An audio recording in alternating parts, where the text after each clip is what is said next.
और फिर नेक्स्ट जो मेडिकल इमरजेंसी वो डिस्क्राइब करता है वो आपकी चेस्ट डिस्कम्फर्ट है। तो वो कहता है जो मोस्ट कॉमन आपका कॉज है चेस्ट डिस्कम्फर्ट का वो आपका हार्ट से रिलेटेड है, जिसमें आपका एंजाइना या मायोकार्डियल इन्फार्क्शन आ जाता है। तो उसमें वो ये कहता है कि जो उसकी मोस्ट कॉमन प्रेजेंटेशन है ना वो ये है कि रेट्रोस्टर्नल आपकी पेन जो है वो स्टार्ट होती है और वो रेडिएट होते हुए यूजुअली आपके लेफ़्ट शोल्डर आर्म नेक या फिर मैंडिबल तक चली जाती है। तो इसी को उसने जो बॉक्स के अंदर है वो उसकी क्लिनिकल मैनिफेस्टेशंस बताई हुई हैं कि अगर आपकी जो चेस्ट पेन या डिस्कम्फर्ट है वो मायोकार्डियल इस्कीमिया या इन्फार्क्शन की वजह से है तो उसको किस तरह पेशेंट डिस्क्राइब करता है। तो उसकी जो पेशेंट डिस्क्रिप्शन होगी वो ये होगी कि उसके लिए उसने डिफरेंट वर्ड्स लिखे हैं, squeezing, bursting, pressing, burning, choking या क्रशिंग। तो वो यूजुअली पेशेंट इनमें से कोई एक वर्ड के साथ जो पेन उसको हो रही होगी उसको डिस्क्राइब करेगा। और फिर ये है कि वो सब स्टर्नली लोकेटेड होगी। स्टर्नम बेसिकली आपकी चेस्ट के सेंटर में जो बोन है उसको कहा जाता है। तो उसके पीछे से आपकी जो पेन है वो स्टार्ट होगी और रेडिएट करते हुए लेफ़्ट शोल्डर, आर्म या नेक और मैंडिबल तक जा सकती है।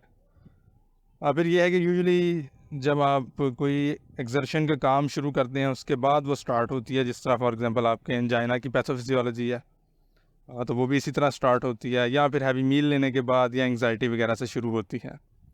वेज़ोडाइलेटर्स जैसे कि नाइट्रोग्लिसरीन है वो लेने से वो एलिविएट हो जाती है।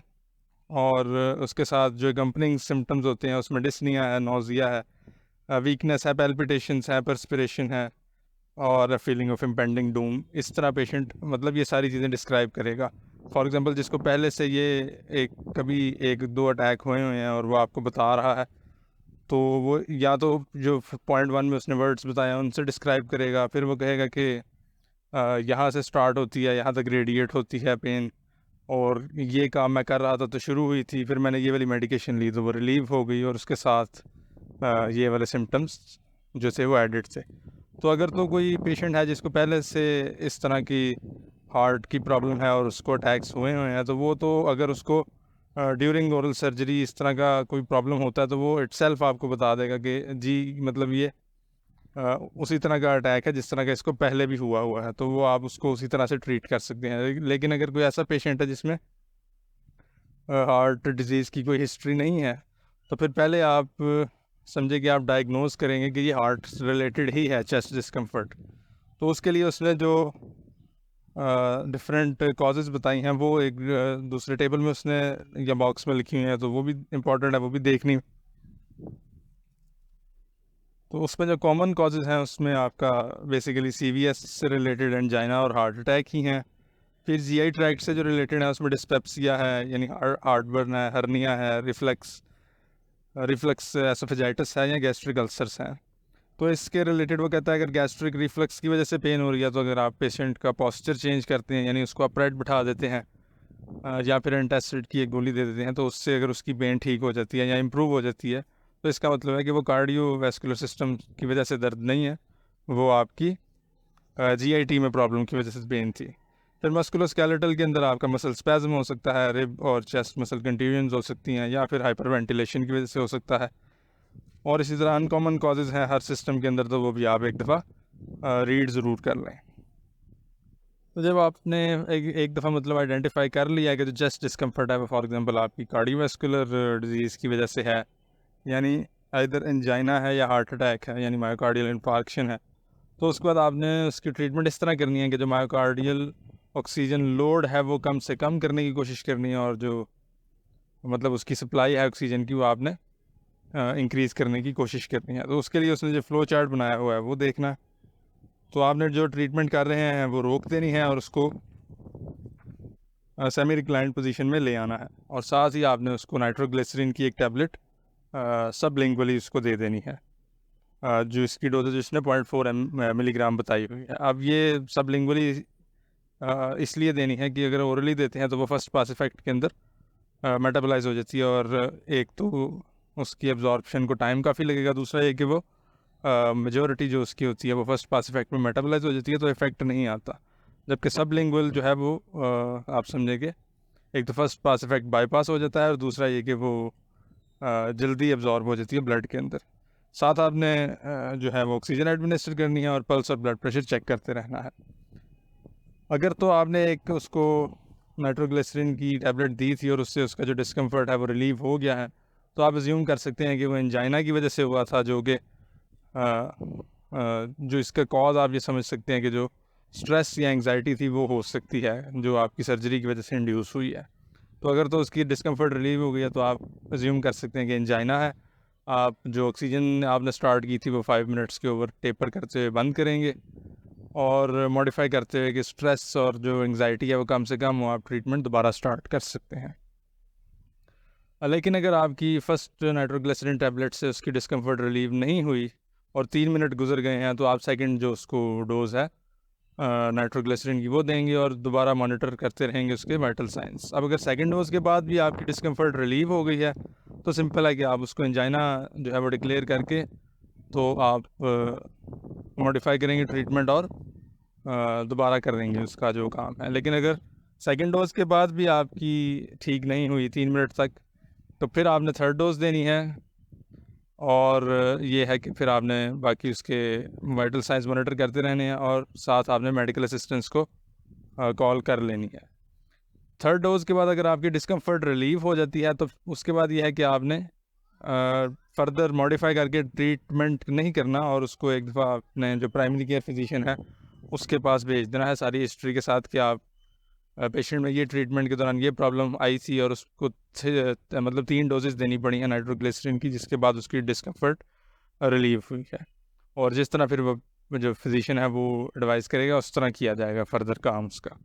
लेकिन अगर यह है कि 3 डोजेस के बाद भी आपका जो है डिस्कम्फर्ट वो रिलीव नहीं हो रहा, तो आपने ये ज्यूम करना है कि ये एंजाइना वाली कंडीशन नहीं है, ये मायोकार्डियल इन्फार्क्शन है। तो उसके अंदर आपने सबसे पहले जो एडिशनल स्टेप करना है वो आपने उसको एस्प्रिन दे देनी है। 325 mg की टैबलेट आपने उसको कहना है कि च्यू करके खा ले। तो उसके अंदर जो बेसिकली एंटीप्लेटलेट एक्टिविटी है उसकी, वो आपकी जो थ्रोम्बस बन गया हुआ है उसको थोड़ा सा प्रिवेंट करेगी।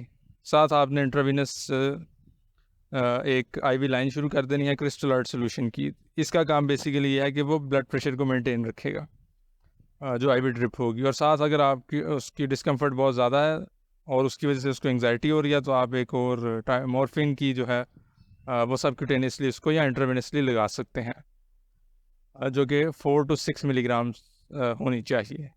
तो इससे ये है कि एक थोड़ी सी उसकी जो पेन है वो कंट्रोल में आएगी और दूसरा है कि उसकी वजह से उसकी एंग्जाइटी थोड़ी सी कम हो जाएगी।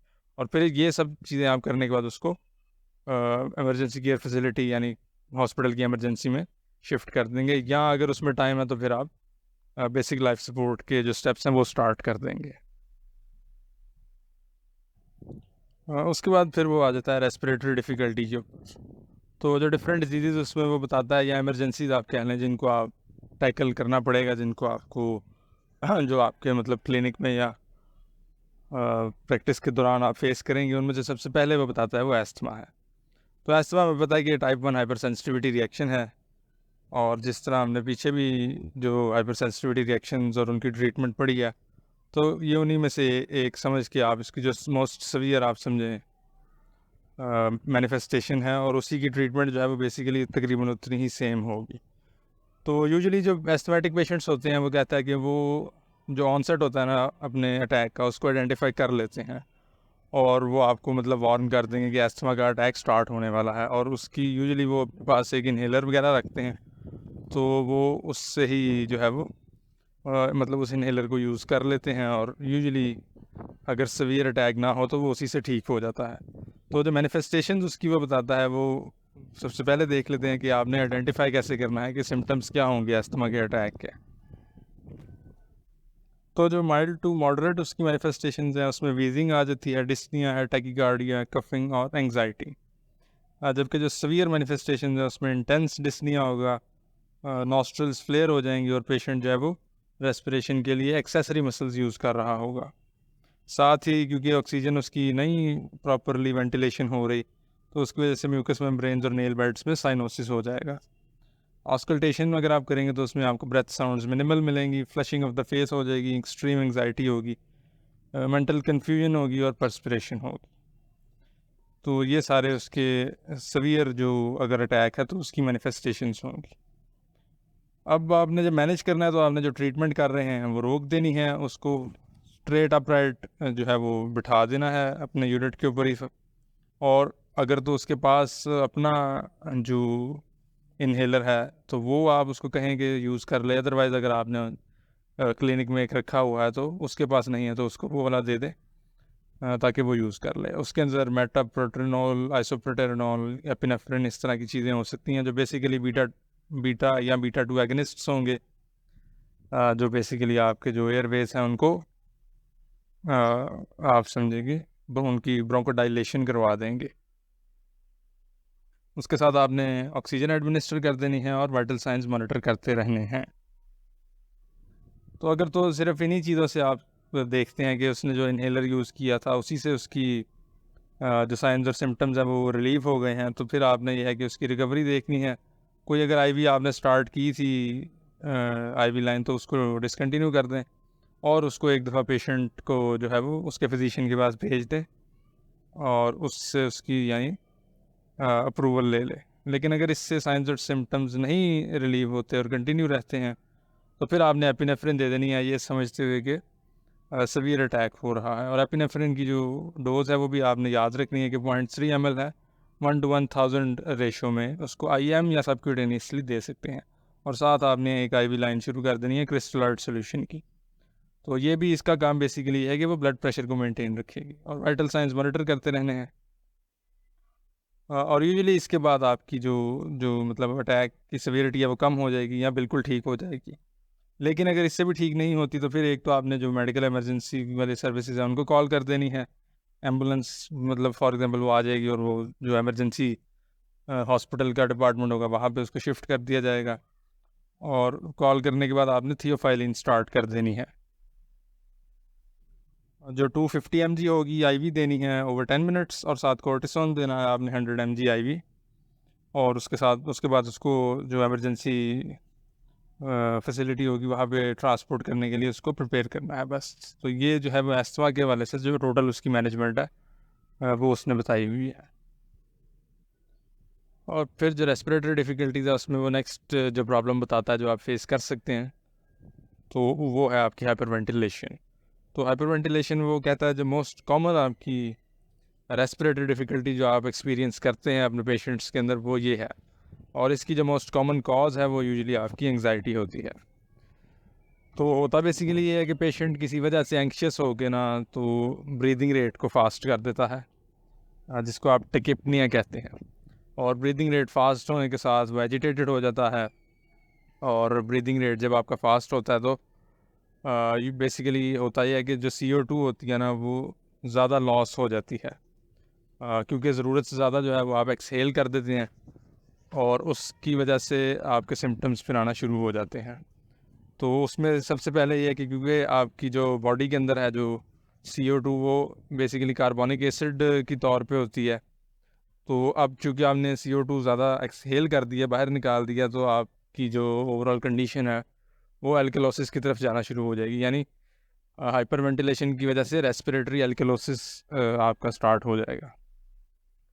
अब फिर ये है कि CO2 जब आप ज़्यादा एक्सहेल कर देंगे और ऑक्सीजन आप इनहेल करते जा रहे हैं तो उसका सेरेब्रल वेसल्स के ऊपर ये इफ़ेक्ट आता है कि वहाँ पे वेजो कंस्ट्रिक्शन हो जाती है। और उस वेजो कंस्ट्रिक्शन की वजह से बेसिकली आप पहले लाइट हेडेड फील करना शुरू कर देते हैं, फिर थोड़ी सी डिजीनेस स्टार्ट होती है और अगर आप इसको स्टॉप ना करें तो फिर फेंटिंग भी यानी सिंकपी भी हो सकती है। तो इस सारे प्रोसेस की वो जो आपकी सिम्टम्स हैं या मैनिफेस्टेशंस हैं वो इस बॉक्स में बताता है जो उसने सिस्टम वाइज जो है वो डिस्क्राइब की हुई हैं। तो न्यूरोलॉजिकली पहले डिजीनेस होगी, सिंकपी हो सकती है और टिंगलिंग और नबनेस होगी फिंगर्स में, लिप्स में और टोज़ के अंदर।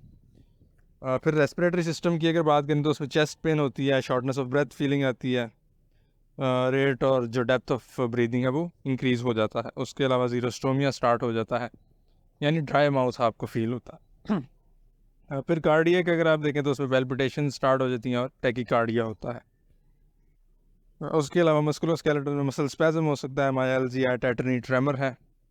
और साइकोलॉजिकली यानी एक्सट्रीम एंग्जाइटी देखी जाएगी पेशेंट के अंदर। तो इसमें से एक तो एंग्जाइटी आपको विजिबली नज़र आ रही होती है, पेशेंट एंग्शियस होता है, जो न्यूरोलॉजिकल सिम्टम्स हैं वो फील हो रहे होते हैं, और रेस्पिरेटरी और कार्डियक जो मस्कुलोस्केलेटल सिम्टम्स हैं वो यूजुअली आपके आइडेंटिफाई करना थोड़ा सा मुश्किल होते हैं। अब यह है कि आपका पेशेंट जो है वो हाइपरवेंटिलेशन कर रहा है और ये जो कॉम्प्लिकेशन है वो स्टार्ट हो गई है, तो आपने उसको डील कैसे करना है। तो जो सबसे आसान तरीका है कोई ऐसा पेशेंट ट्रीट करते हैं जिसमें आपको पता है कि वो एंक्शियस होता है, और आपका जो प्रोसीजर है फॉर एग्जांपल सर्जरी, उसमें ऐसी चीज़ें होनी है कि चांस है कि पेशेंट एंक्शियस हो जाएगा, तो उसमें आप एंग्जाइटी रिडक्शन प्रोटोकॉल को फॉलो करें, और prevention is the best cure को फॉलो करेंगे। आप हाइपरवेंटिलेटिव स्टेज या आप समझें कि पेशेंट को एंक्शियस होने ही ना दें।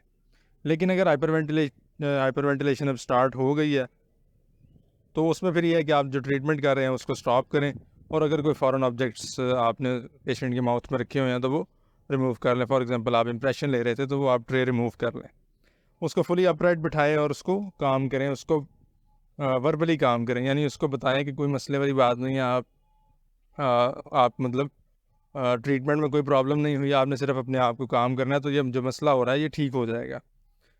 और साथ उसको एक पेपर बैग दे दें सिंपल, तो और उसको कहें कि इसमें जो हाइपर वेंटिलेशन वो कर रहा है तो वो इसके अंदर करे, तो इसमें ये होगा कि जो एक्सहेल्ड एयर होती है वही दोबारा वो इनहेल करेगा, तो जो एक्सेस कार्बन डाइऑक्साइड लॉस हुई होती है वो वापस आपकी ब्रीदिंग के थ्रू अंदर बॉडी में चली जाती है, तो जो सिम्टम्स होते हैं वो आहिस्ता आहिस्ता कम होना शुरू हो जाते हैं। लेकिन अगर ये यानी इस तरह से भी वो काम नहीं हो रहा, तो फिर ये है कि आपको फिर फार्माकोलॉजिकल इंटरवेंशन करनी पड़ेगी, और उसमें यह है कि उसको काम करने के लिए या तो वो कहता है 10 mg डायज़ेपैम या 5 mg मिडाज़ोलैम आप इंट्रामस्कुलरली या इंट्रावेनसली टाइट्रेट करके तो एडमिनिस्टर कर दें, और वाइटल साइंस मॉनिटर करते रहें, और अगर बाद में उसकी कभी सर्जरी करनी है तो फिर यह है कि एंग्जाइटी रिडक्शन प्रोटोकॉल को हम फॉलो करते हुए चलें।